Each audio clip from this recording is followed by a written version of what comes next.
We're going. First thing we're going to talk about is the Cold War. The Cold War is from 1945 to 1991 or 89. But we only care for the sake of this first essay prompt from 1945 to 1952. And it deals with a conflict between West, democracy, capitalism, the United States, and East, communism, the Soviet Union. The Soviet Union are 14 different nations, mainly Russia. And just a little background, if you're going to write an introduction paragraph, remember you're building. Your introduction paragraph, if you pick essay number 1, would be a lot of background information about what? About the Bolshevik Revolution, about the creation of the Soviet Union, about Lenin and Marx, and eventually about Joe Stalin in World War II. And the fact that from 1941 to 45, the United States and the Soviet Union, like the song Leningrad that we listened to, are friends. Or at least that the enemy of my enemy is my friend. So it's not like they're ever chummy. But remember, they spent time together at wartime conferences like Yalta. Who's they? FDR and Stalin. And they coexisted with a goal of eradicating the Japanese, the Italians, and most importantly, the Germans. And the Soviets fought the Germans just like we fought the Germans. And the Soviets showed up at the last minute after Hiroshima against the Japanese just like we wanted them to. Which means that what changed at this point? And that's what I want to talk about. Well, first of all, the big thing that changed was that at Yalta, the Soviets promised that they would, along with Britain, France, and the US, have free elections in Eastern Europe, and the division of Germany would allow Germany to be rebuilt. But the Soviets went back on their promise. So immediately, the Soviet Union puts in the USSR, or Soviet Union, puts in their government of communism. See, I'm using red. In Eastern Europe, in a now divided East Germany.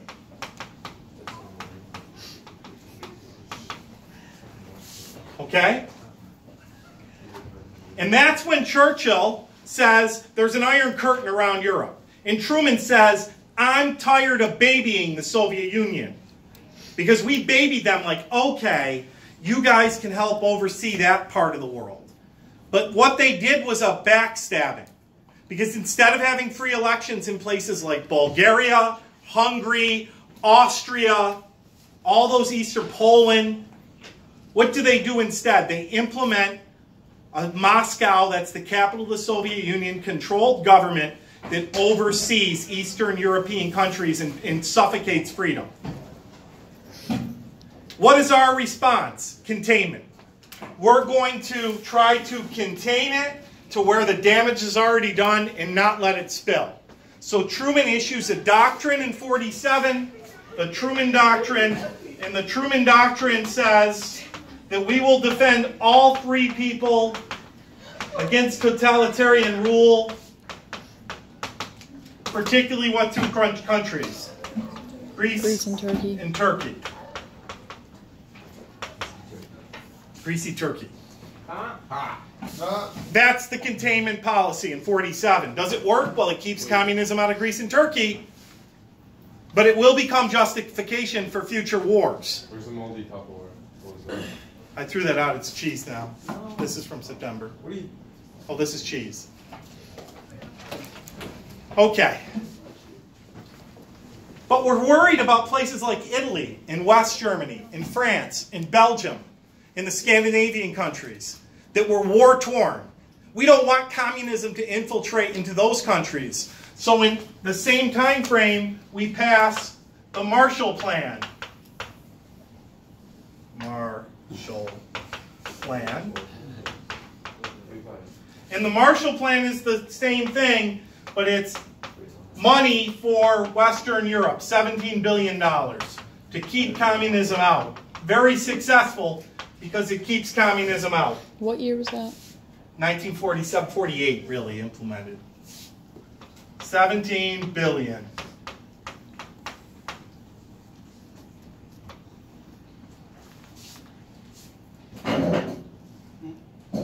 But something else happens in that era, and that is in the nation of East Germany,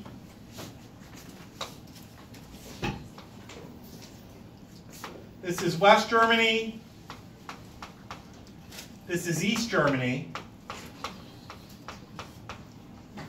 and this is the city of Berlin, which is also divided, but it sits within the borders of East Germany. And Stalin says, you know what? We're going to cut off all roads and block that city so that we can eradicate or wipe out the blue in West Berlin. And eventually, as you're going to talk about when we talk about JFK, they're going to build a wall. But Truman says the answer is, I'm going to airlift supplies. It's important to note that throughout the time frame of the first prompt, the president is Harry Truman. And the Soviet premier is Stalin. In 53, that'll change in both cases. Truman won't run for re-election. Stalin will die. So in this window, we see Truman and Stalin. Obviously, Stalin was before this, but FDR dies in 45. In Truman, again, the policy is containment. The Berlin airlift, as this was called, worked. It kept West Berlin safe. Again, more Cold War tension. By 1949, what did the Soviets get? The bomb.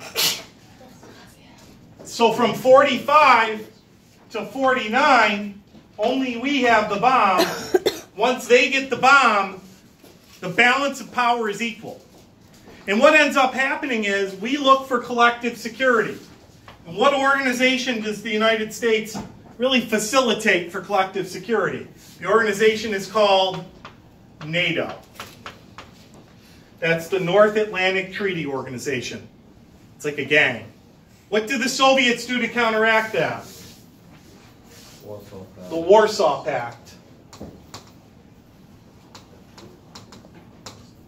How is life at home during this time frame? There's a big what? On the home front, there's a big Red Scare throughout this time frame. And we fear that communists are infiltrating our own government, our military, our State Department, Hollywood. And because of that, that's what leads to the rise of Joe McCarthy and McCarthyism. Any questions about any of this first essay choice? Now, the only other thing I would say is the Korean War begins in 1950 to 53 and is not directly the Soviets, but its purpose is to keep communism out of South Korea. It is the containment policy in action. And that also would play into this. That's most of the detail that you could put in the first essay. Obviously, there's more.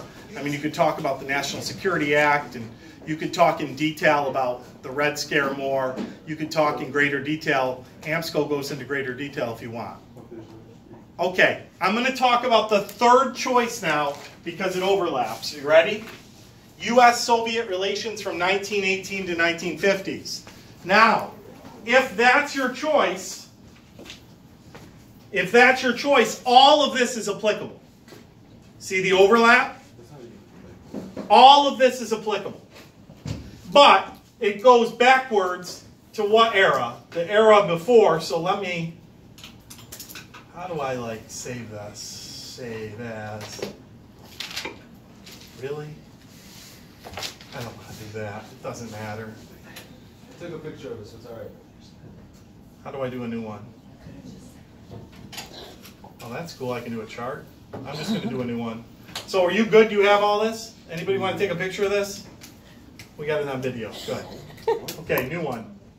So the only difference is in 1918,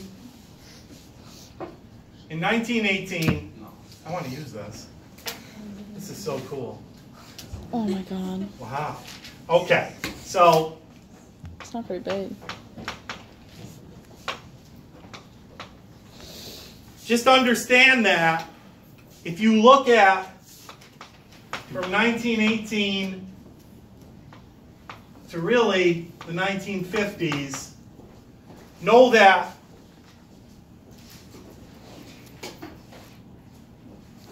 I'm going to write all around this and I'll fill in the chart. Know that what happens is Karl Marx comes up with an ideology called what? Communism. And Marx's ideology, let me just see how this how the question is phrased. Marx's ideology really goes back to the fact that everything that we believe is different from what they believe and vice versa. So the question for the third prompt asks, was the Cold War inevitable? Which means you need to know what the word inevitable means. Avoidable. What's that word mean? It was going to happen. And the only way you can know that it's going to happen is to know how starkly different. So the U.S. believes in capitalism. Okay? We believe that an economy is controlled by private industry. We believe in free religions. We believe in the free market.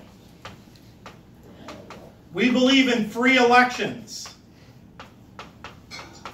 We believe in democracy. We are the West. The Soviet Union is communism / socialism. That's what the S stands for. They believe in public ownership. That means the government owns everything. They believe in no religion is allowed. They believe that the government controls the marketplace. They believe that the government controls the elections.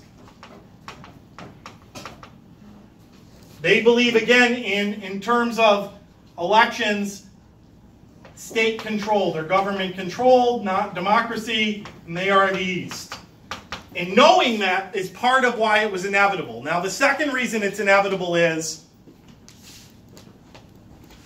that as they are allies during the war, you can see that these two stark differences by the 1940s, these two countries are going to emerge as the two superpowers. And because of that, they're going to come up with people in their image to align with them and create kind of an us versus them. The biggest reason it's probably inevitable is because of what we already talked about for the first essay topic, decisions made at Yalta, promises that were broken. Broken promises. A little history here. The Bolsheviks took over based on Marx's book with a guy named Vladimir Lenin. They overthrew the Tsar. We didn't recognize them as a nation from 1918 till FDR in the 30s. By the 1930s, we still don't like them, but they're not the issue. Japan and Germany is. So if you take all of this background information, all of that history, and then couple it says, to the 1950s, you could keep talking about the U-2 spy incident, the Hungarian revolt, all those things we talked about the other day, the cooling off period, the potential meeting at Camp David that never happened, Eisenhower's massive retaliation. All of that together would make that third essay choice, U.S.-Soviet relations. That's just asking if war was inevitable, if the Cold War was inevitable. The easiest position to say is that it was inevitable because of blank and blank, although factors that happened directly after World War II, or you could say it was inevitable because of factors that happened before World War II and because of the stark ideological differences. Although, and then you could come up with like And although that it wasn't inevitable, that it was like something that immediately happened, maybe Truman's policies antagonized Stalin and created a further divide. And then you could mention the Truman Doctrine and the Marshall Plan and containment. There's no wrong answer to those types of questions that have you like assess a statement. Like there's no wrong way of writing that. It's just you backing up your information with facts. And I've given you the facts here and you can look them up. I would study chapter 26 in AMSCO for both of those, really for all three of those, and come up with a plan. Like I said, the third option asks you a question about, if that's the one that's picked, about that, about assessing the, wait, how's it totally phrased? Cold War hostility was inevitable. Assess the validity of this statement. And that just means, is that statement true or false? And there's no right or wrong answer. The last one, okay? Get that one, that's the difference chart. The last one is McCarthyism. And again, the backdrop, and the way that this question is asked is about the red hunts of the late 40s and early 50s influence on American politics and society. And it asks, why are Americans afraid of communism? Now, that chart would be part of the answer. Why are we afraid of communism? It's everything we're not. So if you're going to pick that McCarthyism Red Scare question, you would use that same chart. Do you see what I did here? I overlapped all these choices. They're all very similar. They're a similar thing. Who's McCarthy? Joseph McCarthy.